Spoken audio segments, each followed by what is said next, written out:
நம்முடைய இரட்சகரும் கர்த்தருமாயிருக்கிற நம்முடைய ஆண்டவராகிய இயேசு கிறிஸ்துவின் நாமத்திலே நான் உங்களை வாழ்த்துகிறேன்.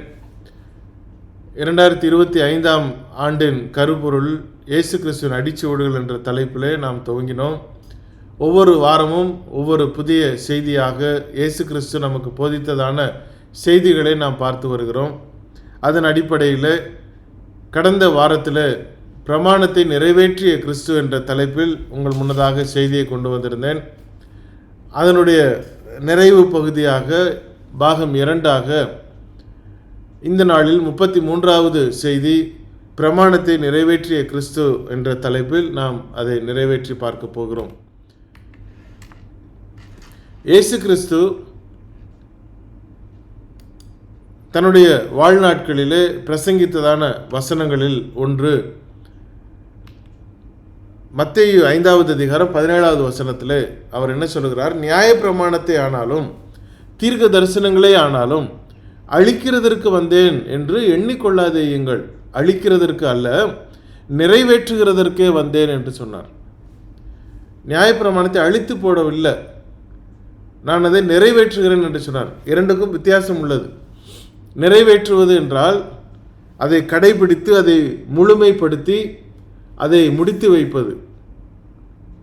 அழிக்கிறதற்கு என்று சொன்னால், சரி இது வரைக்கும் எப்படியோ நடந்தீங்கப்பா, அதெல்லாம் விட்டுருங்க, நம்ம நிப்பாட்டிடலாம், இனிமேல் வேண்டாம், அப்படியே ஒரு ஃபுல் ஸ்டாப் வைங்க அப்படின்னு சொல்கிறது. அப்படி அல்ல. ஏனென்று சொன்னால் எல்லா ஜனங்களும் என்ன நினைத்தார்கள்? இயேசு கிறிஸ்து காலத்திலே வாழ்ந்து கொண்டிருந்த இஸ்ரவேலர்கள் என்ன நினைத்து கொண்டிருந்தார்கள் என்றால், இது எங்களுக்கு பாரமான ஒரு சட்டங்கள், தேவன் நாங்கள் நிறைவேற்ற முடியாத சட்டங்களை, நாங்கள் நிறைவேற்றக்கூடாத சட்டங்களை தேவன் எதிர்பார்த்து எங்கள் மீது பாரத்தை சுமத்தி விட்டார். பெரிய பாரம் எங்கள் மீது இருக்கிறது, ஆகவே எங்களுக்கு வேண்டியவைகளை நாங்கள் எடுத்துக்கொள்ளலாம், மற்றவைகளை விட்டுவிடலாம் என்று சொல்லி அவர்கள் தங்களுக்கு வேண்டியதை மாத்திரம் பற்றி கொண்டார்கள். ஆனால் இயேசு கிறிஸ்துவோ அப்படியல்ல. தேவன் கொடுத்த சட்டங்கள் அனைத்தையும் முழுமையாக ஒரு மனிதனால் நிறைவேற்ற முடியும் என்பதை நிரூபித்தார். அதை வாழ்ந்து காட்டினார், நிறைவேற்றினார். அப்போதான் சொன்னார், வருத்தப்பட்டு பாரத்தை சுமக்கிறவர்களே, 613 கட்டளைகளை சுமந்து சென்று கொண்டிருக்கிற பாரத்தை வேண்டாம், நான் 2 கட்டளை உங்களுக்கு புதியதாக தருகிறேன் என்று புதிய பிரமாணத்தை கொண்டு வந்தார். ஆனால் இவர்கள் என்ன செய்து விட்டார்கள்? நியாயப்பிரமாணத்தை எங்களுடைய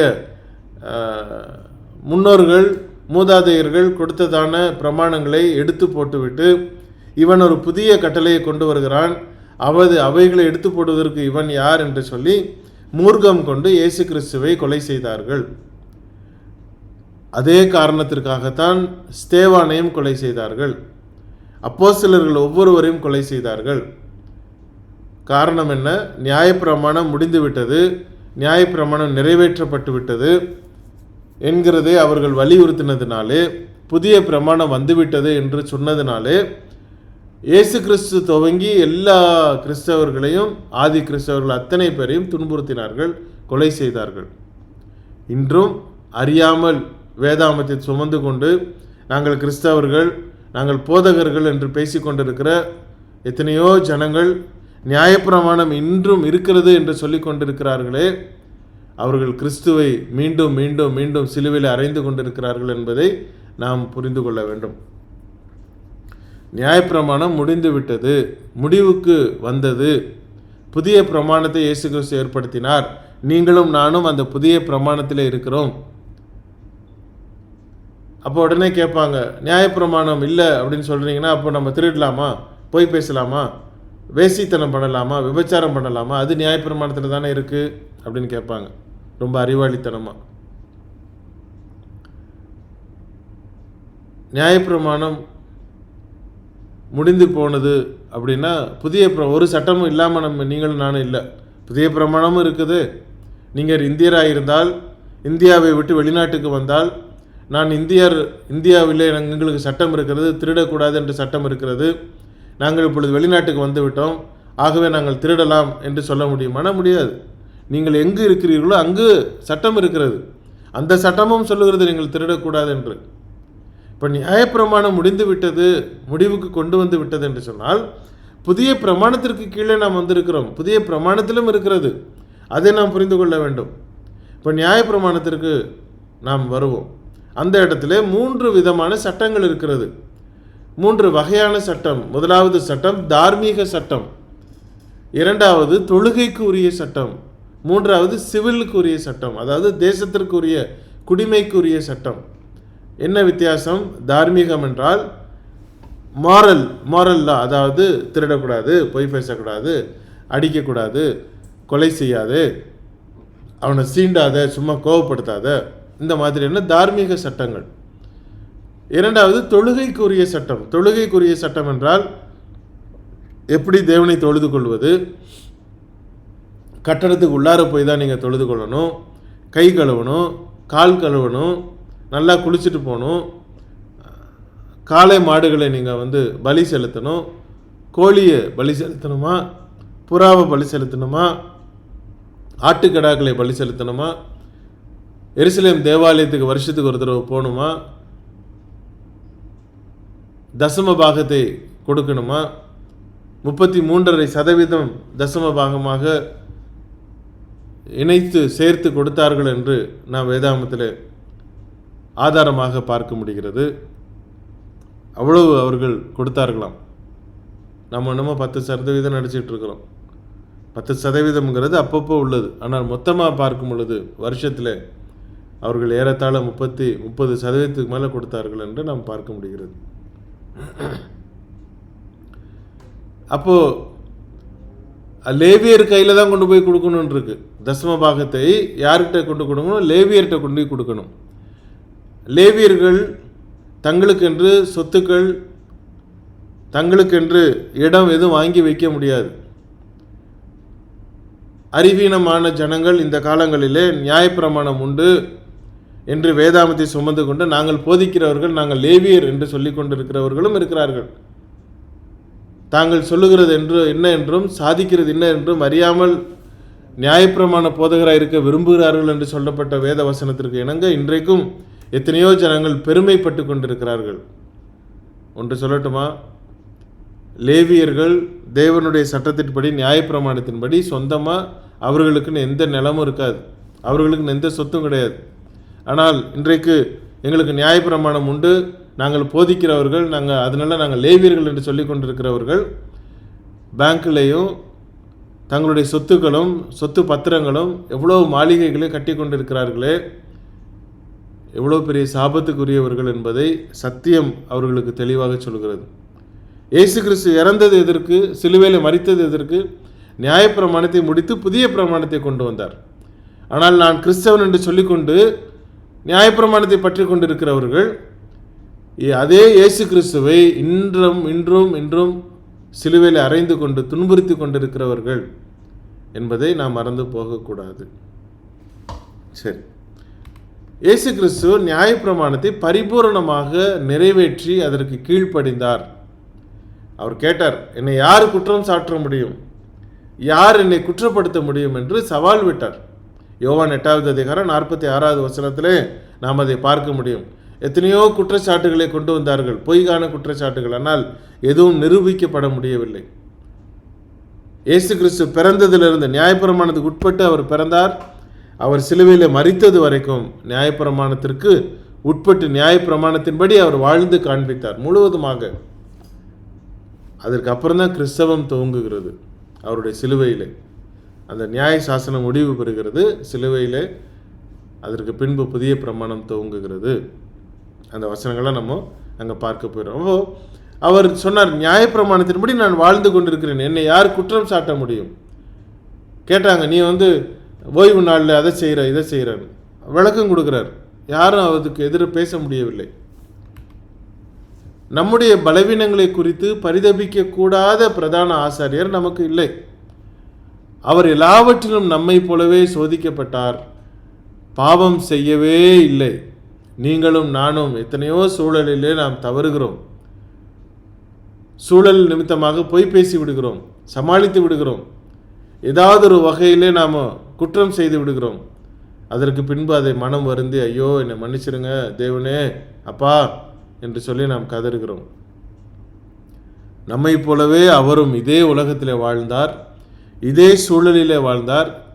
இன்ஃபேக்ட் சொல்ல வேண்டுமென்றால் நம்மை விட மோசமான சூழலிலே அவர் தள்ளப்பட்டு, ஆனால் எந்த ஒரு நொடி பொழுதும் எப்பேற்பட்ட எந்த விதமான சிறிய பாவத்தை கூட அவர் செய்யாமல் நம்மை போலவே சோதிக்கப்பட்டிருந்த பொழுதிலும் பரிசுத்தமாக இருந்தார்.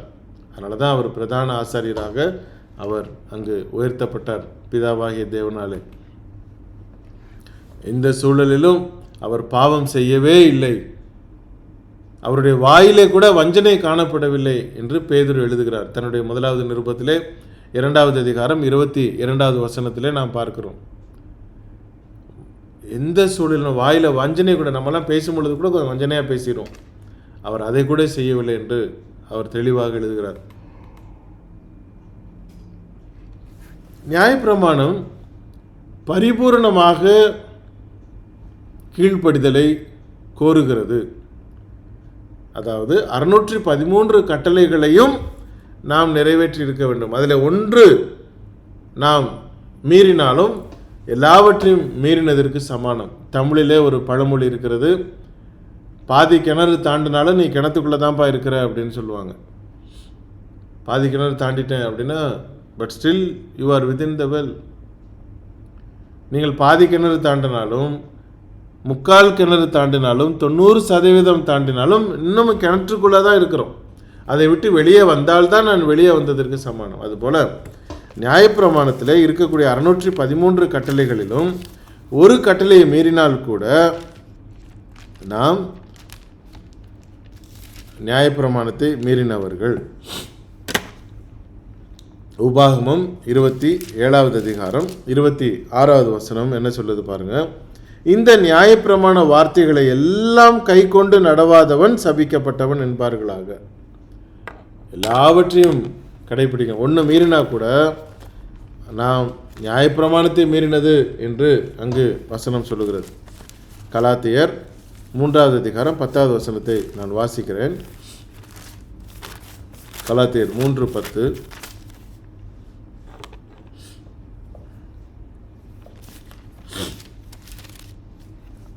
நியாயப்பிரமாணத்தின் கிரியைக்காரராகிய யாவரும் சாபத்திற்கு உட்பட்டிருக்கிறார்கள். நியாயப்பிரமாண புஸ்தகத்தில் கவனிங்க, எழுதப்பட்டவைகளை எல்லாம் செய்யத்தக்கதாக அவைகளில் நிலைத்திராதவன் எவனோ அவன் சபிக்கப்பட்டவன் என்று எழுதியிருக்கிறது. கவனிச்சிங்களா? ஏதாவது ஒன்றை நீங்கள் விட்டுவிட்டு இன்னொன்றை பற்றி கொண்டால் நாம் அதற்கு கீழ்ப்பட்டவர்கள் முடியாது, சபிக்கப்பட்டவர்கள் என்று சொல்லுகிறது. அப்போது நியாயப்பிரமாணம் இன்னமும் வேணும்னு சொல்லிக்கிட்டு இருந்தீங்கன்னா, இதை குறித்து நான் பல செய்திகள் எடுத்திருக்கிறேன். அதனால் நான் திரும்பவும் அந்த கண்டென்ட்டுக்குள்ளார போகலை. நான் இயேசு கிறிஸ்து எப்படி பிரமாணத்தை நிறைவேற்றினார் என்கிறதை நாம் மையமாக பார்த்து கொண்டிருக்கிறோம். இயேசுவை தவிர வேறு யாரும் அதை பரிபூர்ணமாக கடைபிடிக்கவில்லை. எல்லாரும் பாவம் செய்தார்கள் என்று வேதாமம் சொல்லுகிறது. ரோமர் 3:23. அத்தனை பேரும் பாவம் செய்து விட்டார்கள். ஆனால் இயேசு கிறிஸ்து பிறந்ததிலிருந்து சிலுவையிலே மரிக்கிறது வரைக்கும் அவர் பாவம் செய்யவே இல்லை. அப்படி யாராவது இருக்க முடியுமானா இல்லை. எல்லாரும் ஏதாவது ஒரு வகையில் நாம் பாவம் செய்து விட்டோம். முதலாவது அந்த 3 சட்டங்கள், 3 பிரிவு சொன்னேன் இல்லையா? தொழுகைக்குரிய சட்டம், தார்மீக சட்டம், சிவில் சட்டம் என்று. தார்மீக சட்டத்திலே நிச்சயமாக அவரை நாம் குற்றப்படுத்த முடியுமா? முடியவில்லை. தொழுகைக்குரிய நியாயப்பிரமாணத்தை அவர் எப்படி நிறைவேற்றினார்? சடங்கு சட்டங்கள், அதாவது பலி, ஆசாரியத்துவம், ஆலய சடங்குகள், சுத்தம் அசுத்தம் போன்ற விதிகள் எல்லாவற்றையும் அவர் சுமந்து தீர்க்கிறார். இதோ உலகத்தின் பாவத்தை சுமந்து தீர்க்கிற தேவ ஆட்டுக்குட்டி என்று யோவான் சுவிசேஷ புத்தகத்திலே 1வது அதிகாரம் 29வது வசனத்திலே எழுதப்பட்டிருக்கிறதை பார்க்கிறோம். இயேசு கிறிஸ்து அவர் உலகத்தின் பாவத்தை சுமந்து தீர்க்கிற தேவ ஆட்டுக்குட்டியாக அவர் அடையாளப்படுத்தப்பட்டார்.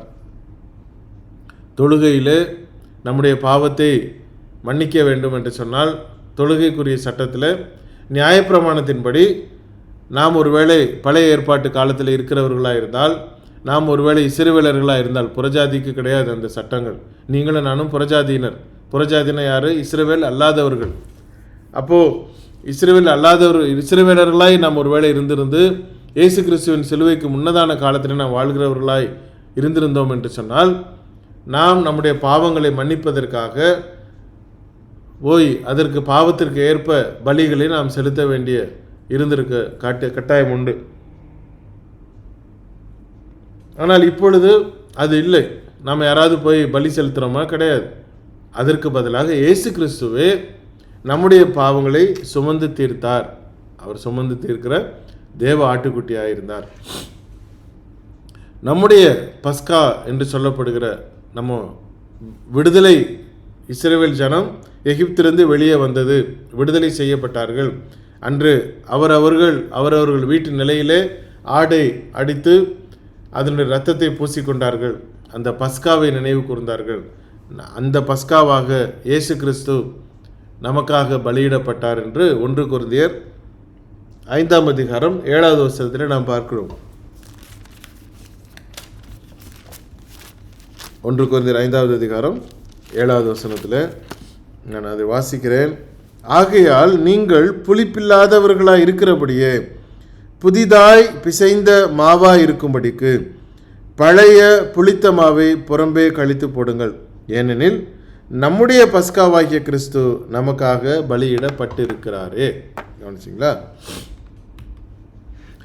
அடுத்தபடியாக காளைகள் மற்றும் வெள்ளாட்டு கடாக்களின் இரத்தம் பாவங்களை என்றென்றைக்கும் சுமந்து தீர்க்க முடியாது. அது எபிரேயர் 10வது அதிகாரம் 4வது வசனத்திலையும் 12வது வசனத்திலையும் நாம் பார்க்க முடியும். ஆகவே இயேசு கிறிஸ்து நமக்காக பலியிடப்பட்டார். நமக்காக நம்முடைய பாவத்தை கழுவுவதற்காக வெள்ளாட்டுக்கடாவோ காளைகளோ சுமந்து தீர்ப்பதல்ல, இயேசு கிறிஸ்து அதை சுமந்து தீர்த்தார் என்று நாம் பார்க்கிறோம். எபிரேயர் 10வது அதிகாரம் 4வது வசனம் 12வது வசனத்தில் அங்கே சொல்லப்பட்டிருக்கிறது. ஒவ்வொரு பழைய ஏற்பாட்டு பலியும் இயேசுவின்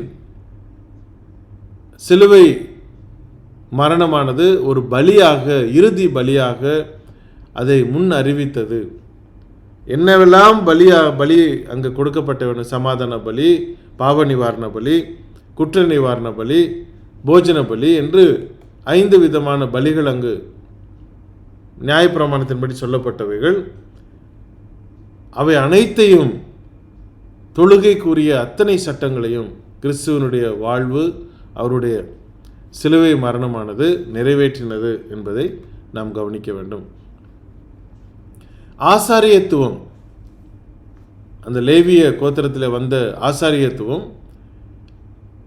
இயேசு கிறிஸ்துவனுடைய நித்திய ஆசாரியத்துவத்தால் அது மாற்றப்படுகிறது என்பதை எபிரேயர் 7வது அதிகாரம் 23 27 முடிய நாம் பார்க்க முடிகிறது. எபிரேயர் 7வது அதிகாரம் 23 27 வரை நீங்கள் அதை வாசித்தால் மிக அருமையான அந்த கோர்வையை அந்த எழுத்தாளன் நமக்கு வைத்திருக்கிறதை பார்க்க முடியும். லேவிய கோத்திரம் என்பதல்ல, இயேசு கிறிஸ்து யூதா கோத்திரத்தில் வந்தவர். ஆசாரியத்துவத்தை அவர் பெறுகிறார். பிதாவாகிய தேவனால் அவர் பிரதான ஆசாரியராக எப்படி யூதா கோத்திரத்திலிருந்து ஒருவர் ஏற்படுத்தப்பட முடியும் என்பதை எபிரேயர் ஆக்கியோன் 7வது அதிகாரத்திலே அதை விளக்கப்படுத்தியிருக்கிறார். நானும் அதை குறித்ததான தெளிவான ஒரு கேள்வி பதிலிலே ஆசாரியத்துவம் எப்படி யூத கோத்திரத்தில் பிறந்த அந்த இயேசு கிறிஸ்துவுக்கு கிடைக்கப்பெற்றது என்பதை நான் அதில் எழுதியிருந்தேன்.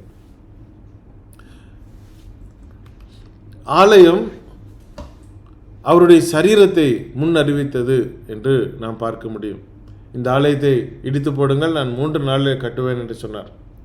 அவருடைய சரீரத்தை அது முன்னறிவித்ததை நாம் பார்க்க முடியும். யோவான் 22வது அதிகாரம் 19, 20, 21 வசனங்களில் நாம் அதை கவனிக்க முடிகிறது. இப்படியாக இயேசு சடங்கு முறையாக தொழுகைக்குரிய காரியத்தை தன்னுடைய சரீரத்திலே நியாயப்பிரமாணத்தை நிறைவேற்றினார் என்று நாம் சுருக்கமாக சொல்ல முடியும்.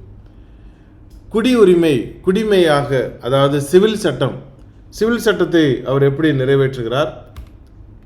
குடிமை அல்லது நீதித்துறை சட்டங்கள் தேவனுடைய சட்டத்தின் கீழே ஒரு தேசமாக இஸ்ரவேலை ஆட்சி செய்து கொண்டு வந்தது.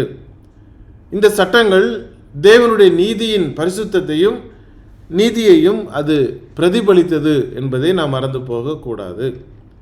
விசுவாசிக்கிற ஒவ்வொருவருக்கும் கிறிஸ்து நீதியாக பிரமாணத்தின் முடிவாக இருக்கிறார் என்று ரோமர் 10வது அதிகாரம் 4வது வசனத்திலே பவுல் அப்போஸ்தலன் எழுதுகிறார். யாரெல்லாம் நீங்கள் விசுவாசிகளாக இருக்கிறீர்களோ அவர்கள் எல்லாரும் புரிந்து கொள்ள வேண்டியது என்ன என்று சொன்னால், நியாயப்பிரமாணத்தின் முடிவாக இயேசு கிறிஸ்து இருக்கிறார் என்று சொல்லுகிறார். அப்போ எப்படி இன்றைக்கும் நான் அதை நியாயப்பிரமாணம் என்று சொல்லிக் கொண்டிருக்க முடியும்? நான் கிறிஸ்தவன் என்றால் அது முடிந்து விட்டது என்பதை நான் ஏற்றுக்கொள்ள வேண்டும், புரிந்து கொள்ள வேண்டும். அந்த சிவில் சட்டத்தை அவர் நிறைவேற்றுகிறார். ஒரு குடிமகனாக நீதியாக நியாயப்பிரமாணத்தை அவர் ஒரு தேசத்தில் எப்படி நிறைவேற்றினார்? சட்டங்களில் உள்ள பகைமையை, அதாவது கட்டளைகளின் சட்டத்தை தம்முடைய மாம்சத்திலே ஒழித்து விட்டார் என்று எபேசியர் 2வது அதிகாரம் 15வது வசனத்திலே சொல்லப்பட்டிருக்கிறதை நாம் பார்க்க முடியும். எபேசியர் 2:15. சட்டத்திட்டங்களாகிய நியாயப்பிரமாணத்தை தம்முடைய மாம்சத்தினாலே ஒழித்து, அந்த வார்த்தையை கேட்டால் எல்லாருக்கும் புஷ்ஷுன்னு கோவம் வரும் நிறைய பேருக்கு. நியாயப்பிரமாணத்தை என்ன பண்ணாராம்? ஒழித்தார். இரு திறத்தாரையும் தமக்குள்ளாக ஒரே புதிய மனுஷனாக சிருஷ்டித்து இப்படி சமாதானம் பண்ணினார். கவனிச்சிங்களா? தம்முடைய மரணத்தின் மூலம் யூதர்களுக்கும் புறஜாதியாருக்கும் இடையிலான அந்த வேற்றுமையை, பிளவு சுவரை இயேசு எடுத்து போட்டார் என்று எபேசியர் 2வது அதிகாரம் 14, 15, 16 வசனங்களை நீங்கள் வாசிக்கும் பொழுது அதை புரிந்து கொள்ள முடியும். பேதுரு அழைக்கப்பட்ட பொழுது கொர்நேலிய வீட்டுக்கு போகும் பொழுது, நீங்கள் எல்லாம் புறஜாதி, நாங்கள்லாம் வரக்கூடாது, யூதர்கள் நாங்கள், உங்களுடைய வாசலில் நாங்கள் நிற்க மாட்டோம், எங்களுக்கும் உங்களுக்கும் தொடர்பு இல்லை அப்படின்னு அந்த நியாயப்பிரமாணத்தின் அடிப்படையிலே அதே எண்ணத்தில் இருந்தவருக்கு தேவன் காண்பித்து கொடுத்தார். டேய், உனக்கு அவனுக்கு எந்த மாற்றமும் கிடையாது, நீ எப்படியோ அவனும் அப்படி தான், 2 பேரும் ஒன்று தான், 2 பேரும் தேவனுடைய கிரியை, 2 பேரையும் தேவனை எடுத்திருக்கிறார், 2 பேரும் தேவனுடைய குமாரர் என்று அவருக்கு வெளிப்படுத்தினார். அதுக்கப்புறம் அதை உணர்ந்து கொண்டார். புறஜாதிக்கும் இஸ்ரவேலருக்கும் வித்தியாசம் இல்லை என்பதை இயேசு கிறிஸ்து அங்கு கொண்டு வந்ததை நாம் பார்க்க முடியும். அவர் சிவில் சட்டம், தார்மீக சட்டம், தொழுகைக்குரிய சட்டம் எல்லாவற்றையும் அவர் நிறைவேற்றினார். கிறிஸ்து ஒரு ஆன்மீக ராஜ்யத்தை நிறுவினதினாலே சிவில் சட்டங்கள் அவற்றின் முழுமையை கண்டடைந்தது. யோவான் 18வது அதிகாரம் 36வது வசனம். யோவான் 18:36. இயேசு பிரதியுத்தரமாக, என் ராஜ்யம் இவ்வுலகத்திற்கு உரியதல்ல. என் ராஜ்யம் இவ்வுலகத்திற்கு உரியதானால் நான் யூதரிடத்தில் ஒப்பு கொடுக்கப்படாதபடிக்கு என் ஊழியக்காரர் போராடி இருப்பார்களே. இப்படி இருக்க என் ராஜ்யம் இவ்வுலகத்திற்கு உரியது அல்ல. தமிழில் தான் எழுதியிருக்கு. ஆனால் இன்றைக்கும் தன்னை கிறிஸ்தவன் கிறிஸ்தவன் கிறிஸ்தவன் கிறிஸ்தவன் பரிசுத்தவான் என்று சொல்லி கொண்டிருக்கிற எத்தனையோ பேர், ஏராளமான பேர் என்ன சொல்கிறாங்க? இன்னும் 1000 வருஷம் அரசாட்சி வரப்போகுது, அப்போ பார்த்துக்கோ, நாங்கள் சமாதானமாக இருக்க போகிறோம், சூப்பராக இருக்க போகிறோம், ஆசீர்வாதமாக இருக்க போகிறோம், அங்கே ஒன்றும் கொலை ஒன்றும் நடக்காது, அதுன்னா தேவனுடைய ஆட்சி வரப்போகுது, நாங்கள் அதில் எம்எல்ஏ எம்பி, நாங்கள் மந்திரி, நீங்கள் சிஎம்மாக இருக்க போகிறோம், பிரதம மந்திரியாக இருக்க போகிறோம், என்னென்னமோ சொல்லிகிட்டு இருக்கிறாங்க.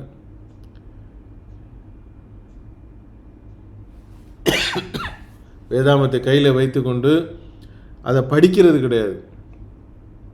அந்த நியூஸ் பேப்பர் வந்தவுடனே கண்ணை மூடிட்டு அப்படியே இந்த ஜோசிய பகுதியில் விரலை வச்சு இன்றைக்கி எனக்கு என்ன நாள் அப்படின்னு அதை பார்த்து ஓகே சமாதானம் அப்படின்னு சொல்லிக்கிறது மாதிரி பைபிளை எடுத்துக்கிட்டு அங்கங்கே எடுத்து என்னத்தையாவது ஒரு வசனத்தை எடுத்துக்கொண்டு பெரிய போதகராக ஆயிடக்கூடாது. சாபத்தை வாங்கி நம்ம கட்டிக்கொள்வோம். சத்தியத்தை அறியாமல் சத்தியத்தை போதிக்கும் பொழுது சாபம் நமக்கு வந்து விடுகிறது. நல்லா நம்ம கவனமாக இருக்கணும். யாக்கோபு 3வது அதிகாரம் 1வது வசனத்தில் சொல்கிறார், அதிக ஆக்கினையை அடைவோம் என்று அறிந்து உங்களில் அநேகர் போதகர் ஆகாதிருப்பீர்களாக அப்படின்னு. வேலை கிடைக்கல, படிப்பு வரல அப்படின்னா டக்குன்னு பைபிளை தூக்கி பக்கத்தில் வச்சுக்கிட்டு பிரைஸ் தி லார்ட் அப்படின்னு ஊரில் வந்துடக்கூடாது. ஊரில் விலை போகலை அப்படின்னா பைபிளை தூக்கிட்டு ஊழியக்காரனாக வந்துடக்கூடாது. பைபிளில் சத்தியத்தை புரிந்து கொள்ளணும். சத்தியத்தை புரிந்து கொள்ளாமல் அறிவீனம் கொண்டு அரைகுறையாக ஜனங்களுக்கு சத்தியத்தை சொல்லும் பொழுது நாம் அவர்களை தவறான பாதையில் நடத்துகிறோம். நமக்கும் அதற்கான தண்டனை வந்து விடுகிறது என்பதை மறந்து போகக்கூடாது. ஊழியம் அப்படிங்கிறது சும்மா இல்லை, கேள்விக்குரியது. You are accounted, you are accountable, you are counted in each and every activity. அதை மறந்து போகக்கூடாது. அவர் ஒரு ஆன்மீக ராஜ்யத்தை நிறுவினார். அது சபை. இன்னும் வந்து இனிதான் ஆட்சி செய்ய போகிறார். இப்போ ஆல்ரெடி ஆட்சி செய்து கொண்டிருக்கிறார். அவர் ராஜா. இயேசு கிறிஸ்து ராஜாவாக இருக்கிறார். ராஜாவாக இருக்கிறார். எதுக்கு ராஜாவாக இருக்கிறாரு? அவருடைய ராஜ்யத்திற்கு ராஜா. கிறிஸ்தவர்கள் அந்த ராஜ்யத்திலே பங்காளர்கள், அந்த ராஜ்யத்திலே உறுப்பினர்கள். கிறிஸ்தவர்கள் அந்த ராஜ்யத்தின் பிரஜைகள். அதெல்லாம் மறந்துட்டு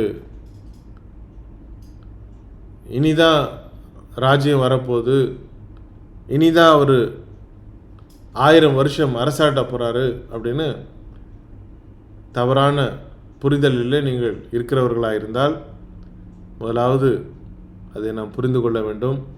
எப்பொழுது சபை ஸ்தாபிக்கப்பட்டதோ அப்போஸ்தலர் 2வது அதிகாரத்திலே சபையானது, ராஜ்யமானது அங்கே துவங்கினது. அந்த ராஜ்யம் நடந்து கொண்டிருக்கிறது.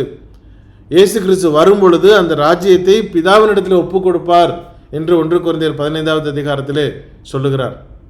இப்பொழுது அவர் ஆட்சி செய்து கொண்டிருக்கிறார். அந்த ஆட்சியை முடிவுக்கு கொண்டு வருவதற்காக அவர் திரும்ப வரும் பொழுது உலகம் அழிந்து போகும்.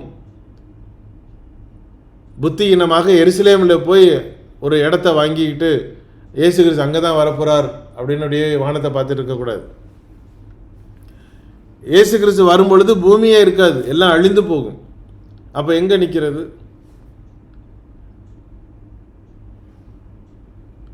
அவர் பூமிக்குரிய ராஜ்யத்தை அல்ல, ஆன்மீக ராஜ்யத்தை பற்றி பேசி கொண்டிருக்கிறார். அதில் ஆண்டு கொண்டிருக்கிறார். இவ்வாறு அவர் சிவில் சட்டத்தை நிறைவேற்றினார் என்பதை நாம் பார்க்க முடியும். கிறிஸ்துவின் சிலுவையில் நியாயப்பிரமாணம் முழுமை அடைந்து நிறைவு உற்றது. நல்லா புரிஞ்சுக்கோங்க, நிறைவு உற்றது, ஃபுல் ஸ்டாப் வைத்து விட்டப்பட்டது. கிறிஸ்தவர்கள் என்று சொன்னால் நியாயப்பிரமாணத்தின் கீழே கிடையாது.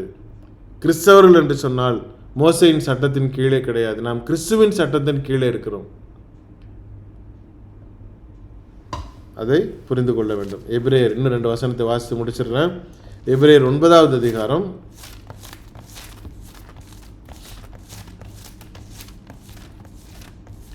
16-17. எபிரேயர் 9:16-17. ஏனென்றால் எங்கே மரண சாசனம் உண்டோ அங்கே அந்த சாசனத்தை எழுதினவனுடைய மரணமும் உண்டாக வேண்டும். எப்படியெனில் மரணம் உண்டான பின்பே மரண சாசனம் உறுதிப்படும். அதை எழுதினவன் உயிரோடு இருக்கையில் அதற்கு பலன் இல்லையே. கவனிச்சிங்களா? அதனால தான் அவர் சிலுவையில் மரிக்கும் பொழுது புதிய பிரமாணம் அங்கு உயிர் பெறுகிறது அல்லது பிரகடனப்படுத்தப்படுகிறது. புதிய பிரமாணம் அங்கு உள்ளே வருகிறது. புதிய பிரமாணம் அப்படின்னா என்ன அர்த்தம்? ஏற்கனவே உள்ள பிரமாணம் முடிந்து போனது. பழைய பிரமாணம், பழைய சட்டம். பழைய சட்டத்தை நீங்கள் எடுக்க முடியுமானா முடியாது. அது ஒரு தகவலுக்கு வச்சுக்கலாம். ஆனால் இப்போ புது சட்டம் வந்துருச்சு. அப்போ நீங்கள் எந்த சட்டத்தில் இருக்கிறீங்க? நாங்கள் புது சட்டத்தில் தான் இருக்கோம். பழைய சட்டத்தில் இருக்க முடியுமா? அது பழசு, முடிஞ்சு போனது, எக்ஸ்பயர்டு, முடிந்து போனது. இதில் என்ன பெரிய கேலி கூத்துனா, கர்த்தருடைய பந்தியை எடுத்துக்கொண்டு கர்த்தருடைய பந்தியிலே கை வைத்து கொண்டு நியாயப்பிரமாணத்தில் இருக்கிறேன் அப்படிங்கிறாங்க. எவ்வளோ ஒரு புத்தியினமான முட்டாள்தனமான ஒரு செயல்பாடு. ஏன்னா அறிவு இல்லை, புத்தி இல்லை, புரிந்து கொள்வதற்கு அங்கே மனம் இல்லை, ஏற்றுக்கொள்வதற்கு மனம் இல்லை, வைராக்கியம். அந்த அந்த முட்டாள்தனம் கண்களை மூடிக்கொண்டிருக்கிறது. ஏன் இதை சொல்கிறேன் அப்படின்னா, 1 கொரிந்தியர் 11:25 என்ன சொல்லுது பாருங்க. போஜனம் பண்ணின பின்பு அவர் அந்தபடியே பாத்திரத்தையும் எடுத்து, இந்த பாத்திரம் என் இரத்தத்தினால் ஆகிய புதிய உடன்படிக்கையாய் இருக்கிறது, நீங்கள் இதை பானம் பண்ணும் போதெல்லாம் என்னை நினைவு கூறும்படி இதை செய்யுங்கள் என்றார். எப்பா, கர்த்தருடைய பந்தியில் கலந்துக்கிறவங்களாம் ஆல்ரெடி புதிய ஏற்பாட்டில் இருக்கிறோம் அப்படிங்கிறதை நினைவு கூறுவதற்கு தான் நீ அதே கலந்துக்கிற. இயேசு கிறிஸ்து எனக்காக மரித்தாருன்னு தான் கலந்துக்கிறோம். அதையும் எடுத்துக்கொண்டு, திராட்சை ரசத்தை எடுத்துக்கொண்டு, நான் புதிய பிரமாணத்தை நினைவு கூறுகிறேன் அப்படின்னு சொல்லிக்கிட்டு நியாயப்பிரமாணம் வேணும் அப்படிங்கிறது எவ்வளோ ஒரு அறிவீனமான காரியம். இயேசு கிறிஸ்து சொன்னார், நான் பிரமாணத்தை நிறைவேற்ற வந்தேன் என்று சொன்னார். தேவன் தாமே இந்த வார்த்தைகளை ஆசீர்வதிப்பராக. புதிய தலைப்பில் மீண்டும் அடுத்த சனிக்கிழமை நான் உங்களை சந்திக்கிறேன். தேவனுடைய கிருபையும் சமாதானம் நம்மை தொடர்ந்து ஆளட்டும். ஆமேன்.